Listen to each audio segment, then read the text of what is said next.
Hi friends, welcome back to my channel Sunny Nani. ఈరోజు నేను వచ్చేసి కోకో మిల్క్ షేక్ తయారు చేస్తున్నాను. నేను హర్షీస్ కోకో తీసుకున్నాను. ఇందులో 2 టేబుల్ స్పూన్ వేసుకున్నాను. 1 టేబుల్ స్పూన్ పంచదార వేసుకున్నాను. గుడ్ లైఫ్ పాలు తీసుకున్నాను. ఇవి ఫ్రిడ్జ్లో పెట్టిన పాలు. పంచదారను కోకో పౌడర్ను ఇలా కలిపి పెట్టుకున్నాను ఫ్రెండ్స్. ఈ కలిపి పెట్టుకున్న వాటిని బ్లెండర్లో వేసుకోవాలి.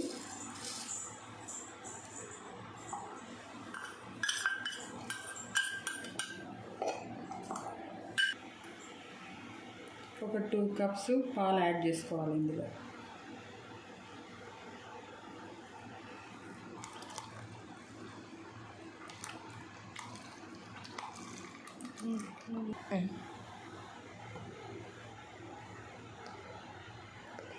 బ్లెండర్ తీసుకొని మెల్ట్ చేసుకోవాలి.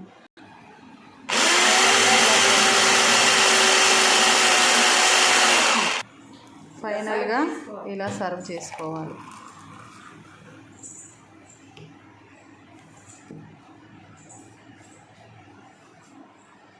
ఇలా గార్నిష్ చేసుకోవాలి.